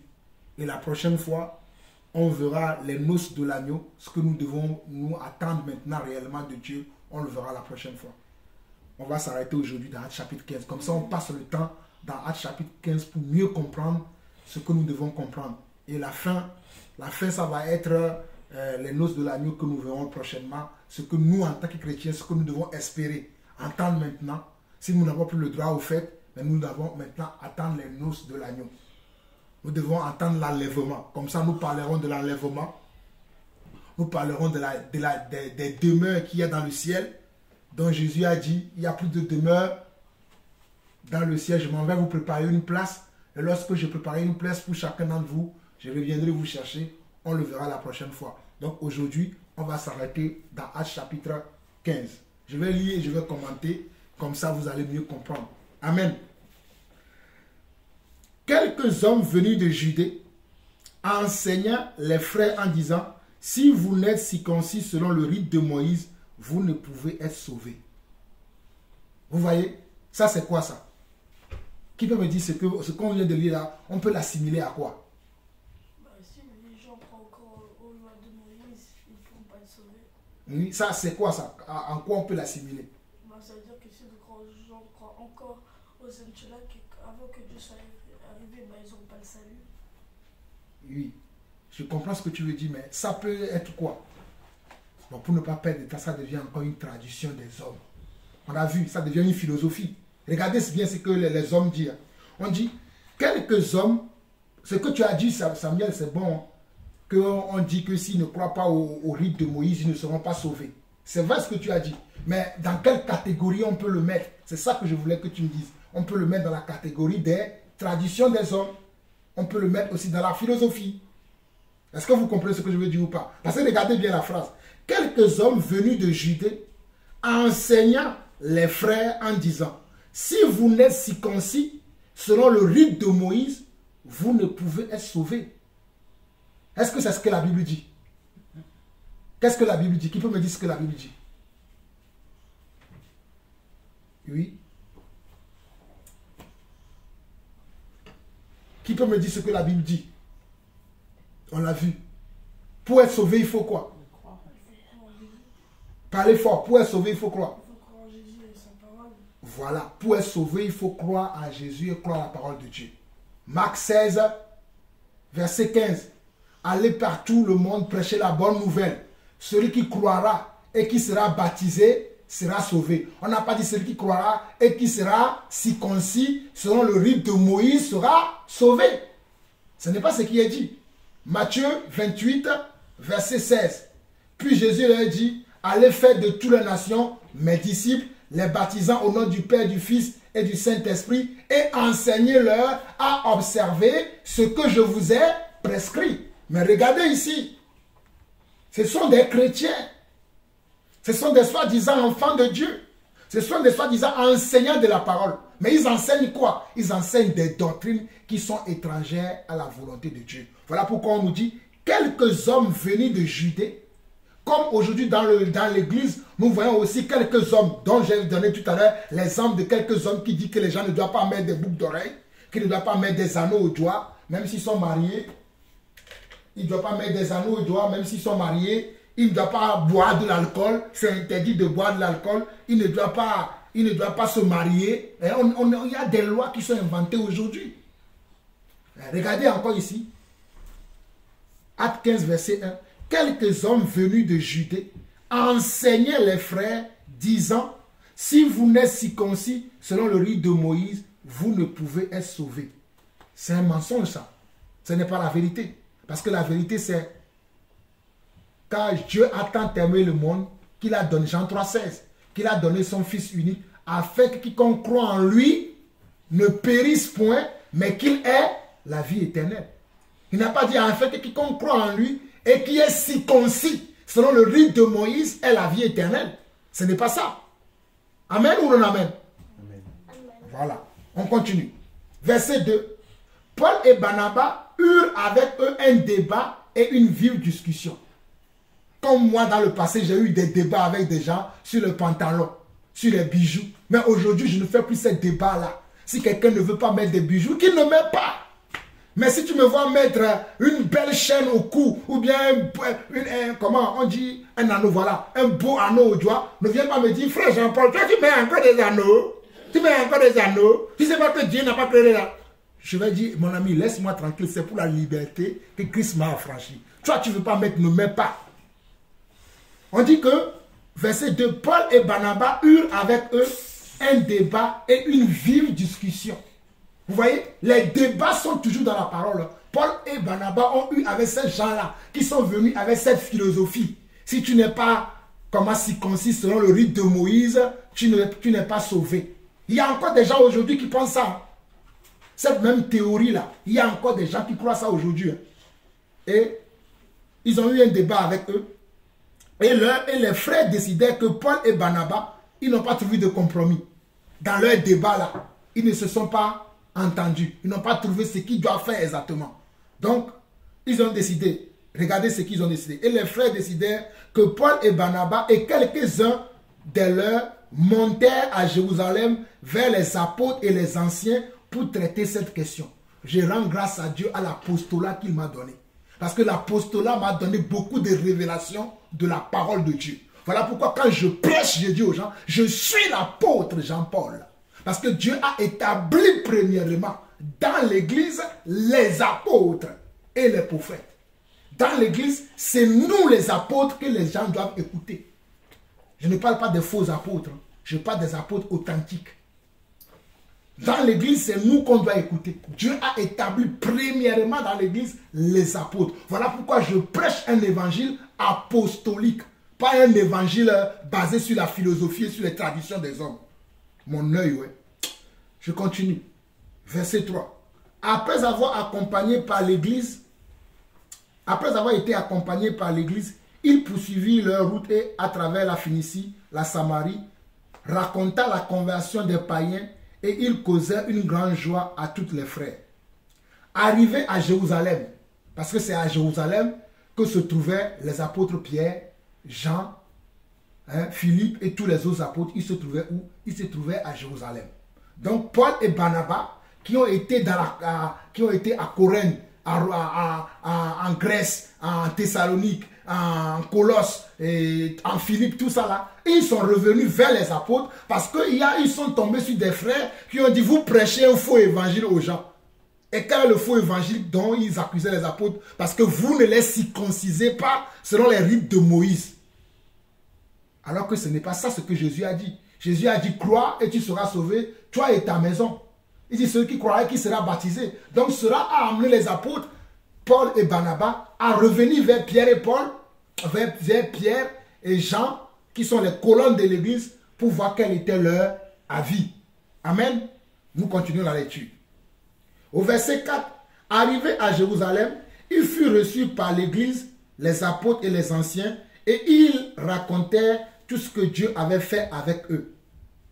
Alors quelques-uns du parti des pharisiens qui avaient cru se levèrent en disant qu'il fallait circoncire les païens et exiger l'observation de la loi de Moïse. Regardez bien. J'aime bien le verset 4. Regardez bien. Toujours les pharisiens. Les pharisiens qui ne connaissent jamais la volonté de Dieu. Ils sont toujours dans la lettre et ils ne sont pas dans l'esprit. Regardez. Verset 5. Alors quelques-uns du parti des pharisiens qui avaient cru. Il y a une partie des pharisiens qui ont cru. Mais ils ont cru, au lieu d'abandonner leur rite de Moïse, ils veulent ramener ça dans l'église. Oh, j'aime la révélation qu'il y a ici. Les pharisiens, il y a quelques-uns d'entre eux qui ont cru. Ce sont eux qui servent comment? Ce sont eux qui enseignent la tradition des hommes, qui enseignent les traditions, qui enseignent les coutumes, qui enseignent les rites qu'ils avaient reçus de la loi mosaïque, c'est-à-dire de la loi de Moïse, qui n'est plus d'actualité dans l'église. Parce que dans l'église, nous mettons en pratique maintenant la parole de Jésus. Parce que Jésus est venu accomplir la loi. Donc nous suivons maintenant la parole de Jésus et non la parole de Moïse. Il y a des paroles de Moïse qui sont encore d'actualité, que nous pratiquons, mais il y a des paroles de Moïse qui ne sont plus encore d'actualité. Mais comme quelques pharisiens ont cru, regardez bien, verset 5 de Acte 15. Alors quelques-uns du parti des pharisiens qui avaient cru se levaient en disant qu'il fallait circoncire les païens et exiger l'observation de la loi de Moïse. Regardez bien, et exiger quoi? L'observation de la loi de Moïse. Mais la loi de Moïse là, ce n'est pas ce que nous avons vu que Christ est à la fin de la loi pour la justification de ceux qui croient. Ce n'est pas ce que nous avons vu. Mais eux, ils veulent exiger ça des païens. Les païens, c'est qui? C'est nous. C'est ceux qui étaient à Corinthe, qui étaient à Rome, qui étaient à Philippe, qui étaient à Colosse, qui étaient à Thessalonique. Tous ces gens-là que Paul et Barnabas ont, et les autres frères de Paul ont évangélisé. Et maintenant, regardez ce qui va suivre. Verset 6. Les apôtres et les anciens se réunissent pour examiner cette affaire. Les apôtres et les anciens. Quand on dit les apôtres et les anciens c'est toujours ceux qui dirigent l'église. Hein. C'est toujours les gens qui ont un ministère. Ok. Une grande discussion s'étant engagée. Une grande discussion s'étant comment engagée. Pierre se leva et leur dit, regardez ce que l'apôtre Pierre va dire. Que dans l'ancien temps là, l'esprit conduisait les gens. Mais dans l'église aujourd'hui, je ne sais pas si l'esprit conduit les gens. On dit aux gens de ne pas fêter Noël, on nous dit, mais Colossiens 2, verset 8, ne jugez pas les gens au sujet d'une fête ou d'une nouvelle lune. Aucun rapport. Aucun rapport. C'est pour ça que je dis, je ne sais pas si à notre époque, là, si le Saint-Esprit nous conduit. On dit, on ne fête pas la nouvelle année. Oh non, Dieu t'a gardé 12 mois, tu veux faire un dida. Non, on ne sait pas ni les mois ni les jours. Vous voyez? Regardez, Pierre se lève, regardez ce que Pierre dit. Verset 7. Une grande discussion s'étant engagée, Pierre se leva et leur dit, hommes frères, vous savez que dès longtemps Dieu a fait un choix parmi vous, afin que par ma bouche, les païens entendent la parole de l'évangile et qu'ils croient. C'est vrai que c'est Pierre qui est le premier qui a prêché aux païens. Qui sait dans quel passage? Acte 10, comme maman a dit. Dans Acte 10, Pierre a commencé à prêcher aux païens avant Paul. Même si Paul a travaillé beaucoup plus que Pierre, c'est Pierre qui était le premier apôtre à prêcher l'évangile aux païens et il avait prêché à qui? Dans Acte chapitre 10, il avait prêché au Corneille qui était le centenier romain. À qui? C'était le centenier romain qui était le premier païen qui a reçu la foi, lui, toute sa famille et sa maison. Si vous ne le savez pas, vous le savez aujourd'hui. Le premier païen qui a cru, c'était le centenier romain qui avait invité Pierre à venir chez lui. Vous verrez ça dans Acte chapitre 10. Nous continuons. Pierre dit, hommes frères, vous savez que dès longtemps Dieu a fait un choix parmi vous afin que par ma bouche, les païens entendent la parole de l'évangile et qu'ils croient. Et Dieu qui connaît les cœurs leur a rendu témoignage en leur donnant le Saint-Esprit comme à nous. Pierre dit ce qui s'est passé. Que ces gens-là, il était en train de leur prêcher, ils n'avaient même pas fini de prêcher, ils ont reçu le Saint-Esprit comme eux. Voilà pourquoi Pierre peut dire ici, au verset 8 de Acte 15, il dit, et Dieu qui connaît les cœurs leur a rendu témoignage en leur donnant le Saint-Esprit comme à nous. Il n'a fait aucune différence entre nous et eux, ayant purifié leur cœur par la foi. La purification se fait maintenant par quoi? Par la foi. Ce n'est pas par la circoncision. Ce n'est plus par la circoncision, mais c'est par la foi en Christ que nous recevons la purification de nos péchés et que nous recevons même la délivrance. Voilà pourquoi je ne crois pas aux délivrances là qui se font dans les églises. On ne peut pas délivrer un chrétien. Un chrétien qui est là dans l'église, sort d'elle, au nom de Jésus. La personne tombe. Le dimanche prochain, il vient. C'est les mêmes personnes qui sont tombées, qui ont été délivrées, qui sont délivrées tous les dimanches. On dirait que les démons sont un à un parmi ces gens-là. Hein? Alors que Christ rentre en toi, il te purifie. Tu ne peux plus être l'habitation des démons. Tu deviens pur. Que Dieu révèle sa parole à ces gens-là. Verset 10 de Acte 15, il dit, maintenant donc, pourquoi tentez-vous Dieu en mettant sur le cou des disciples un joug que ni nos pères, ni nous n'avons pas pu porter. Mais c'est par la grâce du Seigneur que nous croyons être sauvés de la même manière qu'eux. Donc on est sauvé comment? Par quoi? Par la grâce. On n'est pas sauvé par des œuvres. Donc si on te dit que tu dois te circoncire avant que tu sois sauvé, ça devient une œuvre. Alors que l'œuvre, personne n'est sauvé par les œuvres. On est sauvé par la foi. On n'est pas sauvé à cause de nos œuvres. On est sauvé par la foi en Dieu. Parce qu'on croit en Dieu, on est sauvé. Ça, on peut le voir aussi comment? Dans Romains chapitre 10. Mettons un doigt ici. Revenons dans Romains chapitre 10 rapidement. Romains chapitre 10 rapidement. Mettons un doigt ici. Romains chapitre 10. C'est pour que vous ayez une bonne compréhension de ce que je suis en train de dire. Moi, c'est évident pour moi. Mais comme je suis en train de vous donner les bases, je veux que ces bases-là soient vraiment ancrées en vous. Romains chapitre 10. Romains chapitre 10. Ah, je vais lire le verset là pour que vous compreniez. Romains chapitre 10. Regardez ce que Romains chapitre 10 dit. Romains chapitre 10 dit, verset 9 et verset 10. Romains chapitre 10, verset 9 et verset 10 dit. Non, on peut lire même à partir du verset 8. Romains chapitre 10, verset 8 au verset 10.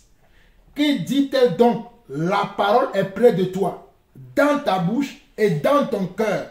Or, c'est la parole de la foi que nous prêchons.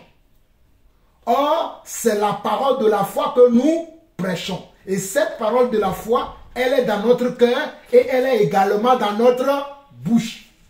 Cette parole de foi que nous prêchons, elle est dans notre cœur et elle est également dans notre bouche. Et on dit, si tu confesses de ta bouche le Seigneur Jésus, et si tu crois dans ton cœur que Dieu l'a ressuscité des morts, tu seras sauvé. D'abord, il faut croire dans le cœur. Et après, il faut confesser de sa bouche que je crois au Seigneur Jésus. Je crois qu'il est le Messie. Je crois qu'il est le sauveur de l'humanité. Je crois qu'il est le Fils de Dieu. Je crois qu'il est mort à la croix pour mes péchés. Je crois qu'il a été le rançon de ma vie. Ça veut dire, ça, ce sont tes confessions. Voilà pourquoi au verset 10, car c'est en croyant du cœur qu'on parvient à la justice et c'est en confessant de la bouche qu'on parvient au salut selon ce que dit l'Écriture. C'est en confessant de la bouche. Je confesse que je crois au Seigneur. Je crois en Dieu, le Père Tout-Puissant, Créateur du ciel et de la terre. Je crois... Je vais chanter, non, on n'a pas le temps. Donc vous avez compris? C'est la parole de la foi que nous prêchons. Et cette parole de la foi, elle est dans notre cœur. Mais il faut que nous la confessions. Voilà pourquoi Pierre se permet, revenons dans Actes chapitre 15. Revenons dans Actes chapitre 15 rapidement. Voilà pourquoi Pierre se permet de dire ici dans Actes chapitre 15, le verset 10, ou bien même à partir du verset 9, il dit, il n'a fait aucune différence entre nous et eux, ayant purifié leur cœur par la foi. Acte 15, verset 9. Il n'a fait aucune différence entre nous et eux, ayant purifié leur cœur par la foi. Maintenant donc, pourquoi tentez-vous Dieu en mettant sur le cou des disciples un joug que ni nos pères, ni nous n'avons pas pu porter? Mais c'est par la grâce du Seigneur que nous croyons être sauvés de la même manière qu'eux. Donc c'est par la grâce du Seigneur que nous sommes sauvés. Ce n'est pas par les œuvres de la foi. Ce n'est pas par les œuvres que nous faisons. Mais c'est par la foi que nous sommes d'abord sauvés. La foi en qui? La foi en Christ. Mais on n'a pas besoin de nous dire qu'on doit nous circoncire le 8e jour de notre croyance. On n'a pas besoin de nous dire ça. Mais c'est ce que les pharisiens ont ramené. Ce qui est une comment? Ce qui est une philosophie et qui est une tradition des hommes et qui n'est pas fondée sur la foi que Jésus nous a transmise. Verset 12. Toute l'assemblée garda le silence et l'on écouta Barnabas et Paul qui racontaient tous les miracles et les prodiges que Dieu avait fait par eux au milieu des païens. Dieu a fait beaucoup de miracles, beaucoup de prodiges par les mains de Paul et de Barnabas lorsqu'il était à Corinthe, à Thessalonique, lorsqu'il était à Colosse. Partout où ils sont passés, ils ont fait beaucoup de choses et Dieu était avec eux. Amen. Verset 13. Lorsqu'il cessait de parler, Jacques prit la parole et dit, voilà un autre apôtre. Jacques, l'apôtre Jacques aussi, Pierre a parlé, Paul et Barnabas qui sont aussi des apôtres ont parlé. Voilà un autre apôtre qui est l'apôtre Jacques qui parle. Et regardez aussi ce qu'il dit. Lorsqu'il eut cessé de parler, Jacques prit la parole, nous sommes au verset 13 de Acte 15, et dit, hommes frères, écoutez-moi. Simon a rencontré comment Dieu a d'abord jeté les regards sur les nations pour choisir du milieu d'elles un peuple qui porte son nom. Les nations, c'est nous. Hein. Voilà pourquoi Jacques dit, Simon a raconté. C'est-à-dire, Simon a donné son témoignage. Simon, c'est Pierre, c'est l'apôtre Pierre, qui a donné son témoignage. Comment il a pu aussi prêcher aux païens. Et c'était Corneille, que vous pouvez voir dans Actes chapitre 10, comment Corneille a cru. Amen. Et verset 15 de Actes chapitre 15. Et avec cela, s'accordent les paroles des prophètes, selon qu'il est écrit, après cela, je reviendrai et je relèverai de sa chute la tente de David. J'en réparerai les ruines et je la redresserai, afin que le reste des hommes cherche le Seigneur, ainsi que toutes les nations sur lesquelles mon nom est invoqué. Dit le Seigneur qui fait ces choses et à qui elles sont connues de toute éternité. Le Seigneur a dit par la bouche des prophètes que dans les derniers temps, si nous regardons Acte 15, verset 17, afin que le reste des hommes cherche le Seigneur. C'est-à-dire le reste des hommes veut dire même les païens. Ainsi que toutes les nations sur lesquelles mon nom est invoqué. Donc, toutes les nations sur lesquelles le nom du Seigneur sera invoqué, sera sauvé. Dit le Seigneur qui fait ces choses et à qui est saint connu de toute éternité. Verset 19, regardez bien ce qu'il dit. On va s'arrêter au verset 31. On va s'arrêter au verset 32 plutôt. On va s'arrêter au verset 32, mais suivez jusqu'au verset 32. C'est pourquoi je suis d'avis qu'on ne crée pas des difficultés à ceux des païens qui se convertissent à Dieu. Regardez, hein, les apôtres ont dit qu'on ne crée pas des difficultés. Mais nous, aujourd'hui, on crée des difficultés. Ne mettez pas de boucles d'oreilles, ne mettez pas ceci, ne mettez pas cela. Ce sont des difficultés, ce sont des traditions des hommes que je n'accepterai jamais. Parce que moi, je prêche l'évangile apostolique. Je suis un apôtre. Regardez. C'est pourquoi je suis d'avis qu'on ne crée pas des difficultés à ceux des païens qui se convertissent à Dieu. Mais qu'on leur écrive de s'abstenir. Regardez bien. Qu'on les écrive de s'abstenir des souillures des idoles. Je l'ai dit moi aussi tout à l'heure. Des souillures des idoles. De la débauche. De la débauche c'est quoi? C'est l'impureté. C'est les abominations. On ne doit pas faire ces choses. Des animaux étouffés et du sang. Des animaux étouffés et du sang. Car depuis bien des générations, Moïse a dans chaque ville des gens qui le prêchent, puisqu'on le lit tous les jours de sabbat dans les synagogues. Voilà, les juifs, eux, ils sont dans tous les synagogues, tous les sabbats, en train de lire la Torah, en train de lire l'Ancien Testament. Ils font leur truc. Mais nous, les païens, nous, l'église, nous devons suivre le Seigneur. Nous devons suivre l'évangile des apôtres. Nous devons suivre l'évangile de Christ. Amen ou non amen? Amen. Ok, nous continuons. Verset 22. Regardez bien, verset 22, à partir du verset 22. Alors il parut bon aux apôtres et aux anciens et à toute l'église de choisir parmi eux et d'envoyer à Antioche. Avec Paul et Barnabas, Jude appelé Barsaba et Silas, hommes considérés entre les frères. Il les chargeait d'une lettre ainsi conçue. Regardez bien la lettre qui a été envoyée.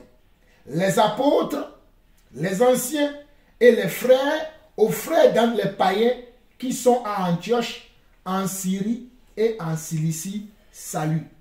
On a envoyé un message aux païens qu'on veut obliger à se circoncire selon les rites de Moïse. On a envoyé une lettre aux païens à qui on veut obliger de pratiquer les lois hébraïques, alors que ce ne sont pas des Hébreux, ce sont des païens, ce sont des goïms. Voilà le contenu de la lettre. Verset 24 au verset 32. Ayant appris que quelques hommes partis de chez nous, écoutez bien, hein, ayant appris que quelques hommes partis de chez nous et auxquels nous n'avions donné aucun ordre, vous ont troublé par leur discours et ont ébranlé vos âmes. Ils vous ont troublé par leur discours. Voilà pourquoi les chrétiens de nos jours, Les gens qui ne sont pas assis dans la parole sont troublés quand ils attendent qu'ils ne doivent pas mettre de pantalon, ils ne doivent pas mettre des bijoux, ils ne doivent pas mettre ceci ou cela. Alors que ce n'est pas ce que Paul nous enseigne. Paul nous enseigne la décence. Donc les gens sont ébranlés quand ils écoutent certains genres d'évangile. Mais le vrai évangile est écrit dans la Bible. On a vu comment les apôtres se sont dit, voici ce que nous devons prescrire aux païens. Moi je suis un païen, je ne suis pas un juif. Voilà ce que je dois faire. Voilà ce que nous les païens nous devons faire. Écoutez bien ce que Paul et les autres apôtres ont dit. Verset 24 de Actes chapitre 15 jusqu'au verset 32. Là je vais lire maintenant et commenter. Ayant appris que quelques hommes partis de chez nous et auxquels nous n'avions donné aucun ordre vous ont troublé par leur discours et ont ébranlé vos âmes, nous avons jugé à propos, après nous être réunis tous ensemble, de choisir des délégués et de vous les envoyer avec nos bien-aimés Barnabas et Paul. Ces hommes qui ont exposé leur vie pour le nom de notre Seigneur Yeshua HaMashiach, Jésus-Christ. Nous avons donc envoyé Jude et Silas qui vous annonceront de vive voix les mêmes choses. Certains vont alors annoncer de vive voix à certains, ils ont donné des courriers. Mais les courriers contiennent les mêmes choses que les gens vont dire de vive voix aux gens. Amen. Et voilà ce qu'ils vont dire. Verset 28 au verset 32. Car il a paru bon au Saint-Esprit. Le Saint-Esprit a pris une décision, moi je vais le contester. Car il a paru bon au Saint-Esprit et à nous de ne vous imposer d'autres charges que ce qui est nécessaire. Car il a paru bon au Saint-Esprit et à nous de ne vous imposer d'autres charges que ce qui est nécessaire. Savoir de vous abstenir des viandes sacrifiées aux idoles, du sang, des animaux étouffés et de la débauche, choses contre lesquelles vous vous trouverez bien de vous tenir en garde à Dieu. Regardez bien les choses que les païens doivent faire attention, doivent veiller sur leurs âmes, doivent veiller correctement. Regardez bien verset 29. On nous dit, savoir de vous abstenir des viandes sacrifiées aux idoles, du sang, on ne doit pas manger du sang, ni des animaux étouffés, ni de la débauche, choses contre lesquelles vous trouverez bien de vous tenir en garde à Dieu. Verset 30. Eux donc, ayant pris congé de l'église, allèrent à Antioche où il remit la lettre à la multitude d'assemblées. Après l'avoir lu, les frères furent réjouis de l'encouragement qu'elle leur apportait. Après l'avoir lu, cette lettre-là a apporté comment? De l'encouragement aux frères. Verset 32. Jude et Silas, qui étaient eux-mêmes prophètes, les exhortèrent et les fortifièrent par plusieurs discours. Jude et Silas, qui étaient eux-mêmes prophètes. Voilà pourquoi je vous ai dit, quand on parle des anciens, ce n'est pas des gens qui donnent de l'argent dans l'église comme un ancien. Ce n'est pas quelqu'un qui a le don de, je ne sais pas quoi, le don de prophétie comme un ancien. C'est vraiment quelqu'un qui a un don ministériel. Voilà pourquoi on voit ici, on dit Jude et Silas. Eux-mêmes ici, ils étaient quoi? Ils étaient des prophètes. Ils exhortèrent les frères et les fortifièrent par plusieurs discours à demeurer fermes. On va s'arrêter là et nous continuerons la prochaine fois. On va prier et si vous avez des questions, je vais les recevoir. Amen. Courbons la tête et nous allons prier. Éternel, notre Dieu, nous te bénissons, nous te rendons toute la gloire pour cet enseignement, ces révélations que tu nous as encore transmises aujourd'hui, afin que nous demeurions fermes dans la doctrine des apôtres, dans ce que toi tu as transmis, Seigneur Dieu, à nos prédécesseurs, ceux-là qui ont marché avec toi, qui ont mangé avec toi, qui ont bu avec toi, ceux-là qui ont consulté le Saint-Esprit, afin de nous laisser, Seigneur Dieu, la marche à suivre, afin de nous montrer ta voie, afin de nous montrer, Seigneur Dieu, tes projets, ce que toi tu as voulu nous enseigner, afin que nous puissions demeurer fermes dans tes voies. Nous prions que nos frères et sœurs qui nous écoutent à travers le monde, nos frères et sœurs qui nous suivent, qui entendent aussi ces paroles et qui reçoivent de toi, Seigneur Dieu, la marche à suivre. Reçois la gloire, l'honneur, la puissance pour des siècles. Au nom de Jésus-Christ, nous avons ainsi prié. Amen.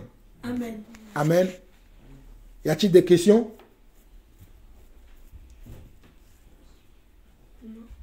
Non, personne n'a une question? Moi, j'ai une petite Sarah, arrête. On ne joue pas. Qui a des questions? Personne? Donc soyez bénis. Shalom.